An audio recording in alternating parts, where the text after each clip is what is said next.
terkait dengan masalah yang sedang kita bicarakan, yaitu tentang isbat dari Syekh Ahmad Al-Maliki.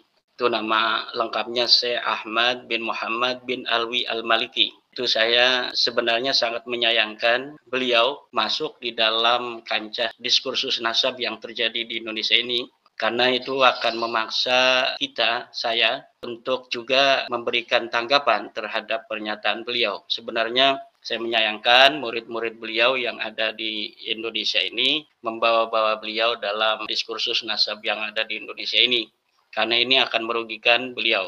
Saya ini mempunyai guru, itu Syekh Tubagus Hasuri bin Tahir, itu 9 tahun di Makkah Al-Mukarramah. Salah satu gurunya adalah Syekh Alwi Al-Maliki. Sekitar tahun 1950-an beliau di Makkah Al-Mukarramah. Tentu saya mempunyai hubungan secara sanad kepada Syekh Ahmad bin Muhammad bin Alwi, karena kakek beliau adalah guru dari guru saya.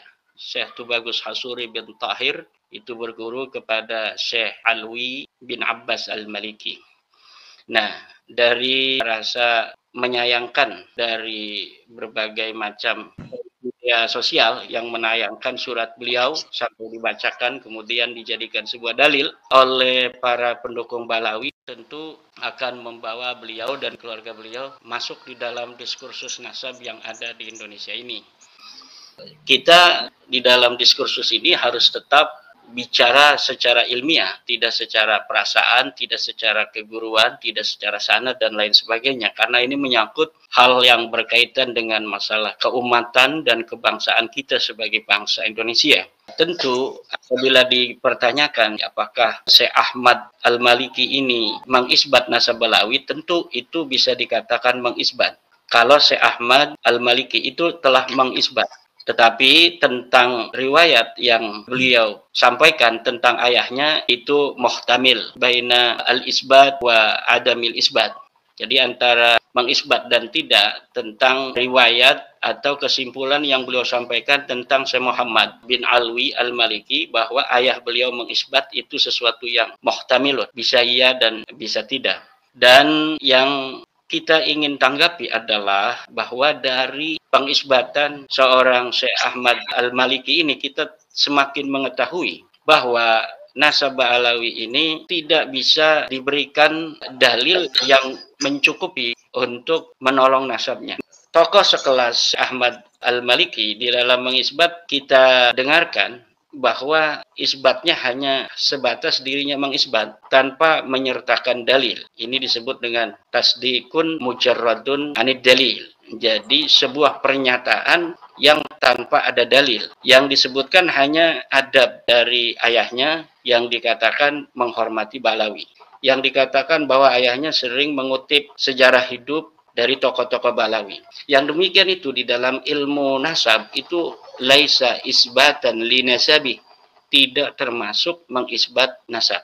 Di mana di dalam ilmu fikih dan ilmu nasab itu mempunyai turaku isbatin nasab, cara-cara di dalam mengisbat nasab, dan tidak ada salah satu cara dari berbagai macam cara atau metodologi dalam mengisbat nasab seperti yang dikatakan oleh Syekh Ahmad Al-Maliki, yaitu dengan cara melihat adab dari ayahnya, kemudian dia menyimpulkan bahwa ayahnya itu telah mengisbat Ba'alawi. Ini tidak ada sama sekali di dalam ilmu fikih, juga di dalam ilmu nasab.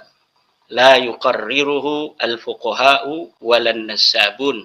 Tidak ditetapkan yang demikian itu menurut para ahli fikih dan tidak pula ditetapkan menurut para ahli nasab. Jadi, saya katakan di dalam tulisan saya yang berbahasa Arab, yang kemudian diterjemahkan oleh konten-konten kreator dalam bahasa Indonesia, bahwa isbatu nasabi Ba'alwi min Syekh Ahmad Al-Maliki la yu'assiru li butlani nasabihim, atau dalam bahasa yang dekat seperti itu, isbatu Syekh Ahmad Al-Maliki la yu'assiru li butlani nasabi Ba'alwi, bahwa pengisbatan nasab dari Syekh Ahmad Al-Maliki ini tidak berpengaruh apapun terhadap batalnya nasab Balawi. Kenapa saya katakan demikian? Karena pengisbatan yang dilakukan oleh Syekh Ahmad ini isbatun bi ghairi dalilin, isbat tanpa dalil. Ini kemudian semakin memperjelas kepada kita semua bahwa memang nasab balawi ini nggak ada dalil sama sekali yang bisa untuk dikemukakan di dalam menangkis serangan-serangan orang-orang yang tidak mempercayai nasabnya. Karena sebuah klaim, sebuah iddia, sebuah mudda'a, sebuah qadiyah itu memerlukan adanya dalil, memerlukan adanya bayyinah, memerlukan adanya bukti. Sebuah klaim yang tanpa dalil itu tidak perlu untuk dipercaya. Sebuah klaim yang tanpa adanya bukti itu tidak usah dihiraukan. Nah, sebenarnya ini apa yang telah disampaikan oleh Syekh Ahmad Al-Maliki ini tidak berpengaruh apapun, tetapi perlu kita garis bawahi, jangan seakan-akan apa yang dikatakan itu dianggap benar oleh sebagian orang, bahwa ketika tidak ditanggapi bahwa apa yang dinyatakan itu adalah tidak benar, pengisbatan semacam Syekh Ahmad Al-Maliki itu kemudian akan dianggap oleh masyarakat sebagai sebuah kebenaran. Oleh karena itu kemudian saya menulis sebuah tulisan, Isbatu Syekh Ahmad Al-Maliki la yu'assiru li butlani nasabi ba'alwi, dengan tujuan-tujuan yang semacam itu. Setiap nasab itu pengakuan klaim itu qabilun litahqiq ya. Semuanya menerima untuk bisa diteliti, bisa diverifikasi ya. Kita sih berharap bahwa murid-murid Syekh Ahmad tidak lebih jauh, lebih dalam membawa beliau ke dalam diskursus nasab yang ada di Indonesia ini, karena ini akan berkaitan juga dengan nasab beliau, karena beliau juga bagian dari orang-orang yang di dalam berbagai macam platform digital yang bisa kita baca itu ada nisbah kepada keluarga Nabi. Adanya di Makkah Al-Mukarramah, di mana di Makkah Al-Mukarramah itu seperti kita ketahui nasab-nasab yang sahih dan yang sharih itu sudah tercatat dari keluarga Al-Abadilah, dari keluarga Al-Qatadat, itu sebagai keturunan dari para syarif-syarif Mekah dari ribuan tahun, bahkan dari abad yang semenjak leluhur mereka menjadi syarif di kota Mekah. Nah, kemudian datang juga dalam beberapa waktu belakangan ini para orang-orang juga mengaku sebagai turun Nabi, tapi bukan berasal dari kota Mekah itu sendiri. Seperti ada yang datang dari Yaman, Balawi itu ada juga yang ada di Mekah, ada yang ada di Madinah. Kemudian Ibrahim bin Mansur itu juga ada di Hijaz itu, yang sering menjadi dalil dari Rumel Abbas tentang bahwa dia mengisbat Balawi. Itu juga termasuk orang-orang yang mengaku turun Nabi yang ada di Hijaz, yang kemudian nasabnya itu disebut Da'iyun Nasabil Hashimi, orang-orang yang mengaku nasab Hashimi. Dan para asraf di negeri Hijaz itu telah memberikan bantahan-bantahan yang bisa kita baca di dalam platform-platform web-web yang ada di Arab Saudi tentang nasabnya Ibrahim bin Mansur yang tidak terbukti atau ditolak sebagai keturunan dari Rasulullah SAW. Jadi semua nasab-nasab yang datang ke Mekah tapi bukan berasal dari keluarga-keluarga Mekah asli itu, ya qabilun li tahqiq itu, karena maqamul iqamah, tempat mereka itu bermukim, itu bisa menjadi dalil tentang kesahihan nasab menurut ahli nasab ya, jika mereka berada di suatu tempat itu sudah beratus-ratus tahun, dikenal kabilahnya itu sebagai turun Nabi, maka disitulah disebut surah wal istifadah itu. Nah, ini untuk nasab-nasab yang semacam ini, seperti nasab dari Al-Abadilah, Al-Qatadat, itu walaupun tidak menggunakan dalil, yang penting itu zu'ama'u al-qabailnya itu mengakui, maka orang yang menisbahkan diri terhadap nasab Qatadat, terhadap nasab Abadilah, itu bisa kita akui kesahihan nasabnya kepada baginda Nabi SAW. Tapi selain itu, orang-orang yang baru datang dari Yaman, dari Maroko, dari lain tempat itu memerlukan dalail wal barahin wal bayyinat minal kutubil qadimah. Apakah iddia itu sesuai dengan apa-apa yang ada di dalam kitab-kitab yang mu'tabar. Jadi sebenarnya kita ini tidak boleh ikut-ikut urusan terhadap nasab-nasab orang, kecuali di sana kita ada kepentingan. Baik kepentingan sebagai individu, kepentingan secara sosial, kepentingan secara keagamaan, kepentingan secara kebangsaan dan kenegaraan. Jadi kalau di sana kita ada kepentingan kita yang terganggu tentang nasab orang atau tentang pengakuan orang tentang nasabnya, maka kita harus memverifikasinya. Seperti contoh dari kepentingan individu itu adalah ada orang yang mengaku sebagai bagian dari anak ayah kita, maka tentu di situ ada kepentingan kita yang berkait dengan waris mewarisi yang akan berkurang kalau misalnya betul dia sebagai anak ayah kita, maka kita harus memverifikasi dia. Kemudian yang berkaitan dengan sosial, misalnya di sebuah kampung ada pemilihan kepala desa. Di sana ada seorang tokoh luar biasa di masa lalu yang apabila keturunan daripada orang tersebut itu akan mengikuti pemilihan kepala desa tidak pernah kalah misalnya. Maka kemudian ada orang yang mengaku sebagai keturunan orang itu sementara kita mencurigainya. Maka kita di situ ada kepentingan secara sosial untuk meneliti nasab orang tersebut. Kemudian kepentingan secara agama, misalnya ada orang yang mengaku nasab kepada Nabi Muhammad SAW, tapi kemudian merugikan Nabi Muhammad karena pengakuannya itu kemudian tidak dibarengi oleh akhlak yang mulia seperti akhlaknya Nabi Muhammad SAW, atau sering merugikan umatnya Nabi Muhammad, mendawir, kemudian menipu dan lain sebagainya. Di situ kita harus meneliti.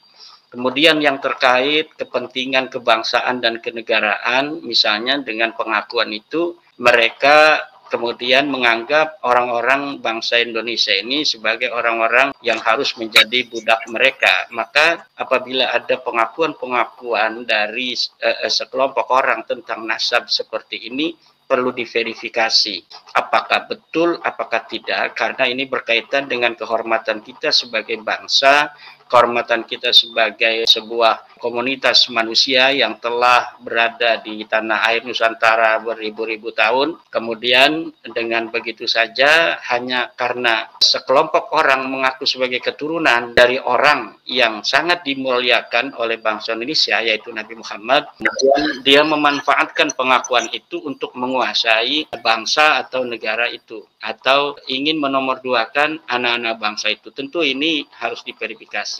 Sedangkan tentang Syekh Ahmad Al-Maliki, sebenarnya apabila tidak ada surat yang seperti kemarin itu yang dibacakan bahwa ada kalimat beliau mengisbat, ya kita tidak ada kepentingan dengan nasabnya Syekh Ahmad Al-Maliki, karena sebelum ada surat kemarin itu ya sebuah nasab itu apabila tidak ada kepentingan kita di sana, enggak perlu kita kemudian sibuk-sibuk untuk menelitinya. Tapi karena ini sudah dipaksa dibawa ke dalam sebuah diskursus yang nanti akan berkonsekuensi adanya orang-orang yang menjadikan beliau sebagai dalil bahwa ada seorang sayyid asli keturunan Nabi yang telah mengakui nasab Balawi, ini kan akan merugikan umat Islam, merugikan Rasulullah Sallallahu Alaihi Wasallam. Ya tentu tidak menutup kemungkinan bahwa nanti nasab beliau akan dibawa-bawa oleh para peneliti untuk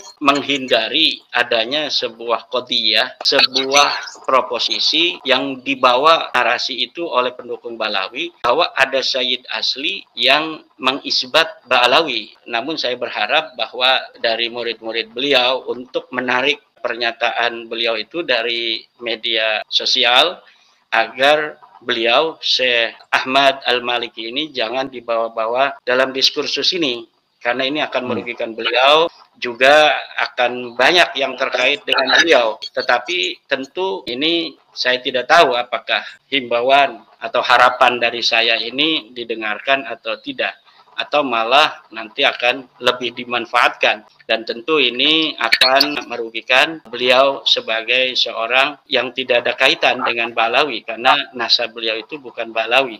Beliau dikenal sebagai keturunan Nabi tetapi bukan dari Balawi. Kalau dikatakan tidak ada ulama dari zaman dulu yang membatalkan Balawi, ya tentu tidak ada. Ulama misalnya ketika Ubaid itu diperkirakan ada, misalnya tahun 383, Itu tidak ada ulama yang membatalkan di tahun itu. Kenapa? Karena nama Ubaid itu tidak dikenal. Dia baru diciptakan pada tahun 895 Hijriah. Kalau ditanyakan abad kelima ada enggak yang membatalkan Alwi? Tidak ada, karena Alwi itu tidak dikenal di abad kelima itu. Karena sosoknya baru diciptakan pada abad 9 dari keluarga Bahlawi sendiri.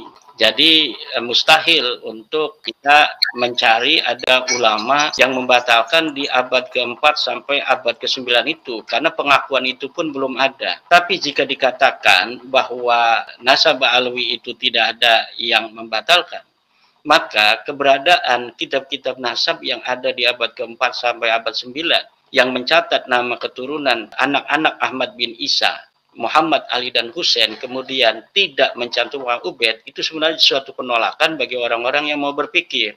Nah, kalau orang mengatakan anaknya Ahmad al-Abah, Ahmad bin Isa ini 3, Muhammad, Ali, dan Husain, itu berarti tidak ada yang lain. Kemudian kalau ada orang mengaku-ngaku kemudian 550 tahun yang kemudian bahwa ada namanya Ubaid, itu tentu secara badihi itu akan ditolak oleh akal-akal yang berpikir.